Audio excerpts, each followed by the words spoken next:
আসসালামু আলাইকুম। আশা করি সবাই ভালো আছেন। ছোট বাবুদের ঘন ঘন বমিসহ নানান ধরনের পেটের সমস্যার চিকিৎসার জন্য এই ওষুধটি একজন ডক্টর প্রেসক্রাইব করে থাকেন।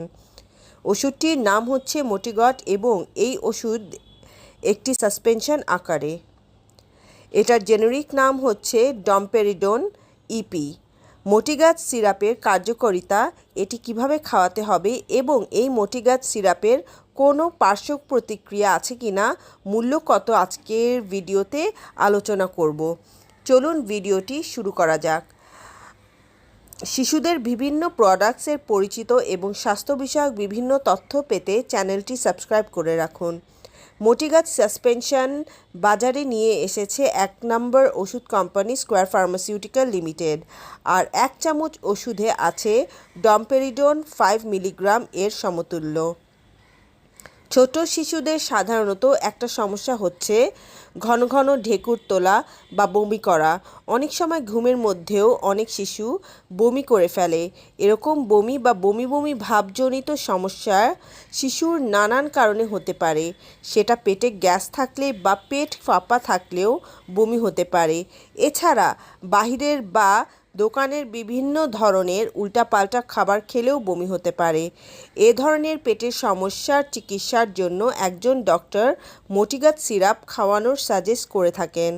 পাকস্থলীতে খাদ্য উপরে উঠে আসলে বা বুক জ্বালাপোড়া করলে অথবা পেট ভার অনুভব করলে বমির উদ্রেক হতে পারে। এরকম পরিস্থিতির শিকার হয়ে থাকলে মোটিগট সাসপেনশনটি খাওয়ানো হয়ে থাকে। এছাড়া শিশুদের পেটে ব্যথা, পেট ফাঁপা অথবা পায়খানা শক্ত বা রুচি কম থাকলেও এই মোটিগট সিরাপ দারুণ কাজ করে থাকে। এবার আসুন জানা যাক শিশুদের এই ধরনের পেটের সমস্যায় মোটিগাছ সিরাপ কিভাবে খাওয়াতে হয়। শিশুদের ক্ষেত্রে 2 থেকে 4 মিলি ওষুধ প্রতি 10 কেজিতে 6 থেকে 8 ঘন্টা পরপর খাওয়াতে হয়। অবশ্যই আপনার ডাক্তারের পরামর্শ নিয়ে ওষুধ সেবন করাতে হবে, কারণ তিনি আপনার শিশুর শারীরিক কন্ডিশন দেখে সঠিক ডোজটি নির্ধারণ করে দিতে পারবেন। মোটিগাছ সিরাপ অবশ্যই খাদ্য গ্রহণের 15 থেকে 30 মিনিট পূর্বে খাওয়ানো উচিত। আর শিশুদের খাওয়ানোর জন্য এর ভেতর একটা চামচ দেয়া আছে। প্রতিবার সেবনের আগে বোতলটি ভালোভাবে ঝাঁকিয়ে নেওয়া উচিত। মোটিগাছ সাসপেনশনটি ডমপেরিডন গ্রুপের প্রতি অতি সংবেদনশীল রোগীদের খাওয়ানো যাবে না এবং নবজাতক শিশুদের ক্ষেত্রে এই জাতীয় ওষুধ খাওয়ানো নিষিদ্ধ। আর যেসব শিশুদের গ্যাস্ট্রোইন্টেস্টাইনাল হেমোরেজ, মেকানিক্যাল অবস্ট্রাকশন এর মতো গ্যাস্ট্রিকের সমস্যা আছে, সেই সব শিশুদের মোটিগাছ সাসপেনশন খাওয়ানো যাবে না।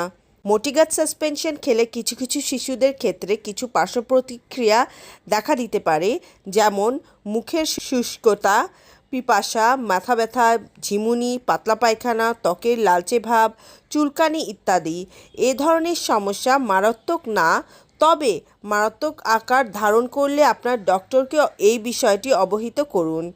এই ওষুধটি আপনার কাছের যে কোনো ওষুধের দোকানেই পাবেন। এর মূল্য 40 টাকা মাত্র। কেনার আগে এক্সপায়ারি ডেট এবং ম্যানুফ্যাকচারিং ডেট অবশ্যই দেখে নেবেন। এবং সকল ওষুধ শিশুদের নাগালের বাইরে এবং সরাসরি সূর্যের আলো থেকে দূরে রাখবেন। মোটিগাছ সাসপেনশন সম্পর্কে আজকে এই পর্যন্তই। এই সাসপেনশন সম্পর্কে আপনার যদি কোনো প্রশ্ন থাকে তাহলে আমাকে কমেন্ট করে জানাতে পারেন, আমি সেখানে উত্তর দেওয়ার চেষ্টা করব।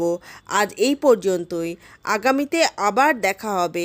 ভালো থাকুন, সুস্থ থাকুন আর সকল ওষুধ একজন ডাক্তারের পরামর্শ নিয়ে সেবন করুন। ধন্যবাদ।